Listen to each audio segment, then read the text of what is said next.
اكتشفت سر بسيط في القرآن لو فهمته هيغير حياتك. اسمع كده. ما أفاء الله على رسوله من أهل القرى فلله وللرسول ولذي القربى واليتامى والمساكين وابن السبيل كي لا يكون دولة بين الأغنياء منكم وما آتاكم الرسول فخذوه وما نهاكم عنه فانتهوا واتقوا الله إن الله شديد العقاب. للفقراء المهاجرين الذين أخرجوا من ديارهم وأموالهم يبتغون فضلا من الله ورضوانا وينصرون الله ورسوله أولئك هم الصادقون. والذين تبوأوا الدار والإيمان من قبلهم يحبون من هاجر إليهم ولا يجدون في صدورهم حاجة مما أوتوا ويؤثرون على أنفسهم ولو كان بهم خصاصة ومن يوق شح نفسه فأولئك هم المفلحون.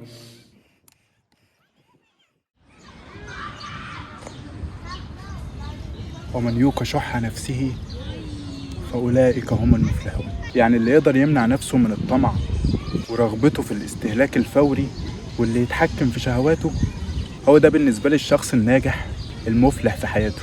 في ناس بتفكر ان النجاح الحقيقي في الدنيا انك تعمل كل حاجة نفسك فيها، انك تكسب كل حاجة انت نفسك فيها. بس انا شايف ان النجاح الحقيقي هو انك تمنع نفسك عن حاجات رفاهيات، ممكن حاجات ممنوعة عننا كمسلمين، ممكن علشان تعمل حاجة تكسب بيها دنيتك واخرتك، تسيب اثر ليك في الدنيا وتوصل للجنة في الاخرة. انا شايف ان ده النجاح الحقيقي من وجهة نظري كعمار.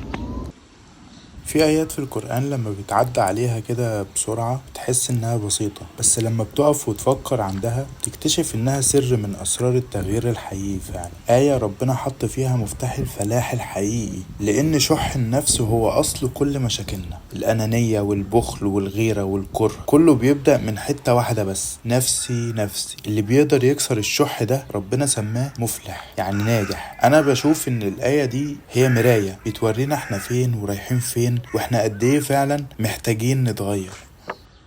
بقول الكلام دوت علشان هو ليه علاقة بالمسجد اللي احنا هنزوره النهاردة. هو المسجد دوت هو قصة فقط، يعني هو المسجد بسيط جدا. هروح البيت ان شاء الله اتحرك على المسجد واحكي لكم قصة المسجد في الطريق بإذن الله. اشوفكم هناك.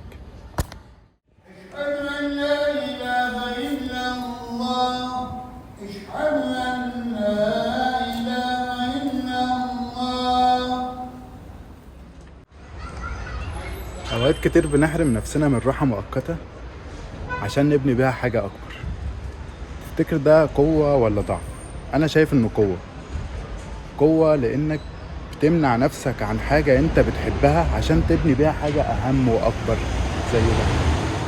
سمعت عن راجل بسيط جدا اسمه خير الدين أفندي، كان عايش في اسطنبول من حوالي تقريبا 200 سنة، وكان لما نفسه تروح لحاجة زي أكلة من السوق أو فاكهة أو لحمة كان بيمنع نفسه إنه يشتريها ويقول سانك يدم، وكان ياخد تمن الأكلة اللي كان نفسه فيها دي ويحطها على جنب. محدش كان فاهم هو بيعمل كده ليه، كل اللي حواليه كانوا بيقولوا عليه بخيل أو جلدة، بس هو كان ساكت، عارف هو بيعمل إيه وعارف هو بيزرع إيه.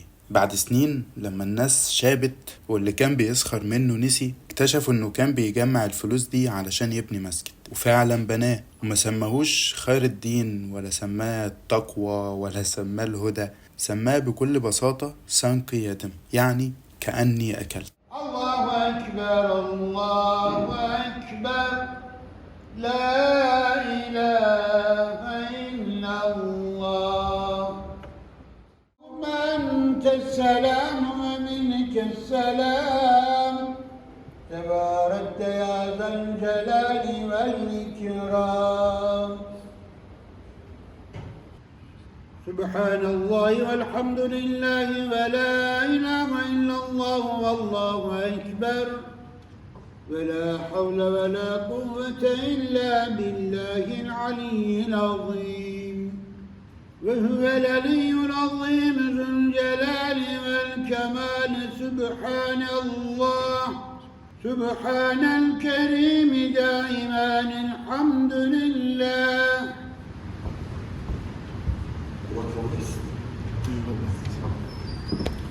الله يتقبل يا أمه. الله آمين. الراجل ده ما سابش مسجد بس، الراجل ده ساب معنى، ساب رسالة بتقول انك مش لازم تكون غني عشان تسيب اثر كبير. احيانا اعظم الحاجات اللي ممكن نعملها هي انك تمنع نفسك عن اللي بتحبه عشان تبني حاجة تعيش بعدك وتكون اثر ليك في الدنيا. المقطع ده معمول مخصوص علشان كل مرة بننسى فيها ان التضحية الصغيرة ممكن يكون وراها معنى كبير، معمول عشان نفتكر أهلنا في غزة، معمول عشان نفتكر الناس اللي محتاجة ونفتكر نفسنا كمان ونقرب أكتر من حقيقة الدنيا.